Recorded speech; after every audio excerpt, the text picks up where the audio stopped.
pertimbangan. Nah, saya juga nggak ngerti kenapa saya. Terus terang saya tidak punya ambisi sedikit pun untuk menjadi ketua umum. Saya juga nggak berminat. Makanya ketika Mas Wi memutuskan, terus diterima oleh seluruh peserta parapatan luhur, sebelum saya ditanya, parapatan luhur sudah ditutup. Saya protes Mas Wi, Mas kenapa menunjuk orang tidak ditanya siap atau tidak siap?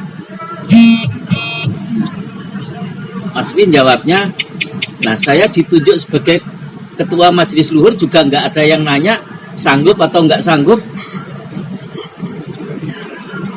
Dibalikin gitu. Saya nggak terima, saya ikutin terus Mas Wi. Akhirnya saya diajak duduk bareng. Dek, yang namanya di SHT semua ini amanah. Jadi saya terima karena amanah.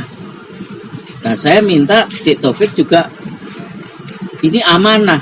Kita sudah bicarakan bahkan jauh sebelum parapatan luhur ternyata sudah diincer katanya. Saya juga nggak tahu. Karena pada saat diumumkan saya kebetulan di duduk paling belakang. Saya ngomong sama ada Mas Maulana, Mas Purwanto, terus ada beberapa orang di belakang. Saya akan protes, menolak penunjukan ini. Pernah dengar namanya Andi Kasim enggak? Jadi Andi Kasim itu dulu ajudannya Mas Maji, yang suka nulis apa yang dawuhnya Mas Maji. Itu datang ke saya nangis, Mas tolong diterima, kasihan Mas Maji. Nah itu nambah hang saya itu. Jadi begitu diumumkan saya langsung kena kayak tendangan B itu, senep saya, mules. Karena saya tahu masalah yang dihadapi SHT ini berat. Karena ada konflik-konflik kan sebelumnya, sebelum Mas Maji kapundhut kan ada demo segala macam itu.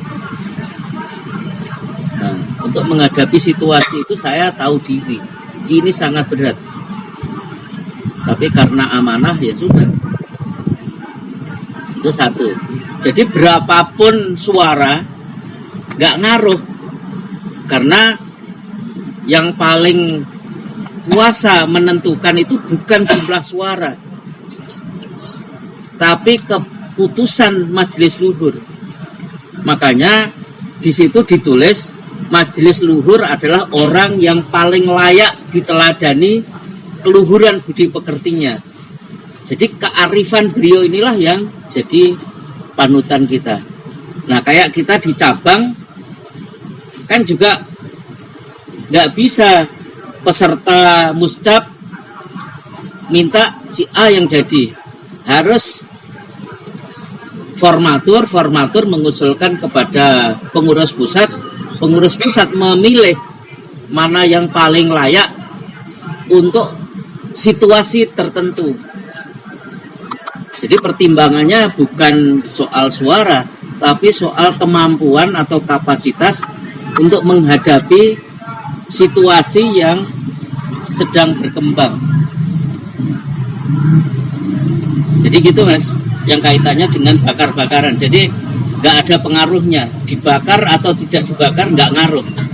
Nah, terus yang kedua tadi nemtek.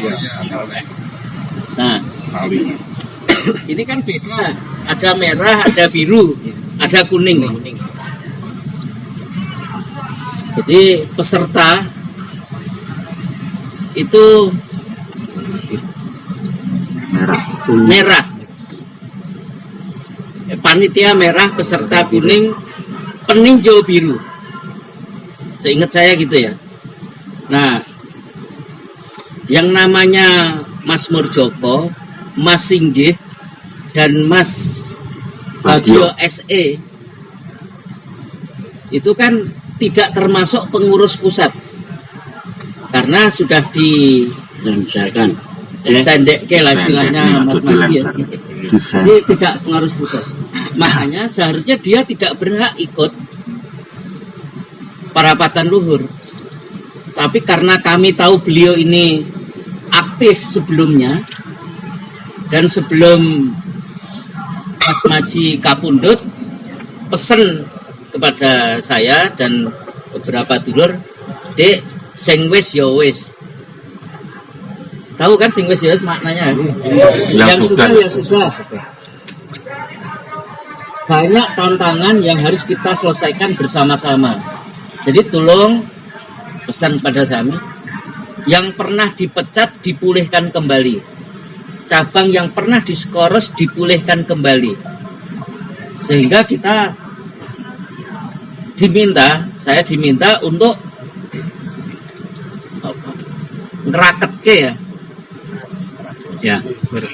merekatkan yang selama ini agak pisah. Nah, itu amanah Mas Maji yang diberikan pada kami. Karena itu kenapa saya menghubungi satu Mas Weknyo, putranya Pak Santoso yang tinggal di Bandung. Kenapa saya menghubungi Mas Gembong yang mendemo Mas Maji, menghubungi Mas Zakaria, Mas Bagio TA, semua saya datengin ke rumahnya untuk ngeraket kayak tadi, karena ini amanah. Tapi sedulur-sedulur terutama loyalis Mas Maji nggak setuju. Mereka merasa masih sakit hati karena di demo. Nah, ini pelajaran buat kita ya. Pada saat beliau menyampaikan, Mas Taufik, saya nggak merasakan betapa sakit hatinya kita di demo gitu. Lah Mas Pur sekretaris, lho wong SHT loro hati, mesti nggak bener keesaane digituin. Jadi menurut ukuran Mas Pur, jadi yang namanya orang SHT itu nggak boleh dendam, nggak boleh sakit hati. Kalau masih ada perasaan dendam, ada perasaan sakit hati, itu berarti salah keesaannya. Dan ini saya terima dari Mas Imam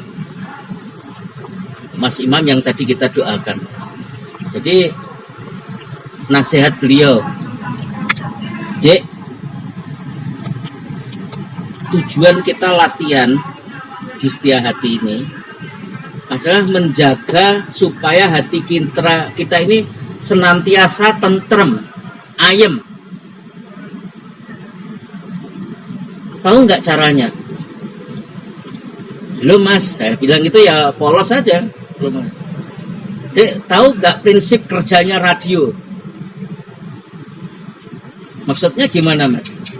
Kan radio itu ada gelombangnya untuk memilih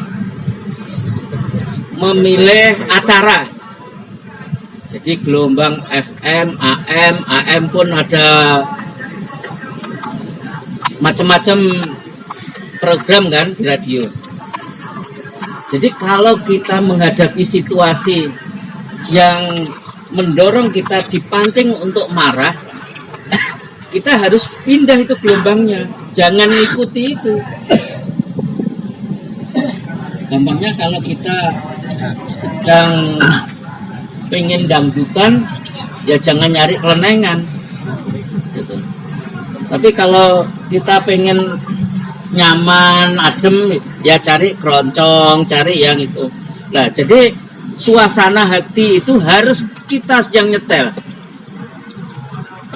Karena itu kita dilatih senam, jurus, sulspel itu untuk mensinkronkan antara keinginan, tindakan. Jadi keinginan itu yang kita pikirkan, tindakan dan perasaan kita. Nah, keterampilan kita merubah gelombang itulah bagian dari ukuran benar dan salah. Tujuan kita itu nyari ayam, nyari tentrem. Jadi kalau kita ini diganggu oleh WA grup dan itu memancing emosi kita, ya kita pindah gelombangnya, nggak usah diikutin. Ini yang terjadi. Ya, Emosi. jadi kita harus bersikap EGP. Emangnya gua pikirin, ya kan? Sabar mas. Jadi ya kita tahulah. Kalau saya ngikutin WA mau marah kan tiap hari marah. Kapan kita bisa seneng-seneng ngumpul kayak gini? Ya EGP aja. Nah itu ilmu yang saya rasakan dari Mas Imam. Merubah gelombang, merubah volume. Mau kenceng, mau lembut, itu kita harus berlatih nyetel hati kita.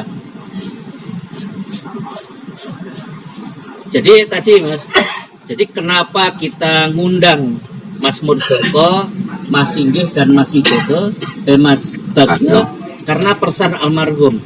Dia tidak eksplisit. Pada saat saya mau ngundang, saya sudah diprotes orang Madiun. Mas, jangan diundang, nanti bikin penyakit. Nah, tapi karena amanah almarhum tadi yang namanya, kalau amanah orang yang sudah meninggal kan sebagai wasiat itu, ya saya jalanin aja. Sekarang kalaupun beliau jadi yang diproteskan oleh sedulur Madiun, ya nggak apa-apa. Ini bagian pelajaran buat kita. Jadi ontran-ontran ini jangan kita sesali. Kita terima ini bagian dari pelajaran. Pelajaran untuk mana yang benar, mana yang salah. Dan sekaligus untuk menguji kita semua. Sanggup nggak kita menjalankan sumpah? Kalau nggak sanggup ya udah ikut-ikutan aja sana gitu kan. Tapi saya yakin karena ini pelajaran penting buat kita, ya saya yakin saudara-saudara nggak ingin hancur lebur seperti itulah ya. Terus yang terakhir, nah jadi ada 8 cabang yang kita nonaktifkan. Kenapa cabang itu dinonaktifkan? Karena ketua-ketua cabang itu menggugat majelis luhur ke pengadilan. Saya tidak tahu persis alasan beliau menggugat majelis luhur. Majelis luhur kan penentu kebijakan tertinggi. Jadi apapun keputusan majelis luhur, mestinya dia tahu. Nggak bisa digugat. Nah, sebelum sanksi itu kita keluarkan untuk menghentikan beberapa anggota cabang tadi, Mas Edi Asmanto sebagai anggota Majelis Luhur mendapat amanah untuk ngumpulin yang 8 ini, dimintain klarifikasi. Ini organisasi persaudaraan, nggak usah lah sampai ke pengadilan gitu. Tapi mereka menolak semua. Ya karena sudah tidak mau diajak rembukan, ya sudah sanksi kita keluarkan. Jadi kan di organisasi kita ini ada Dewan Harkat Martabat, ada majelis luhur. Jadi sebelum sanksi kita keluarkan, Dewan Harkat Martabat ini bekerja untuk melakukan klarifikasi. Jadi sebelum sanksi diputuskan sesuai dengan anggaran dasar, yang bersangkutan diberi hak untuk membela diri. Tapi dipanggil nggak mau datang, ya sudah. Dengan sangat berat kita kasih sanksi itu. Jadi siapapun yang ingin mendirikan negara di dalam negara itu karena mereka punya badan hukum sendiri. Sebetulnya kalau kita mau saklek-saklekan, kita langsung sudah kalian bukan bagian dari SHT karena sudah punya negara sendiri, punya badan hukum sendiri, selesai. Tapi karena kita tadi dipesan oleh almarhum direkatke, dirangkul kembali ya, kita rangkul. Walaupun sekarang masih domrucut gitu ya, ya nggak apa-apa, proses itu. Ada lagi? Iya mas, Eh, tunggal.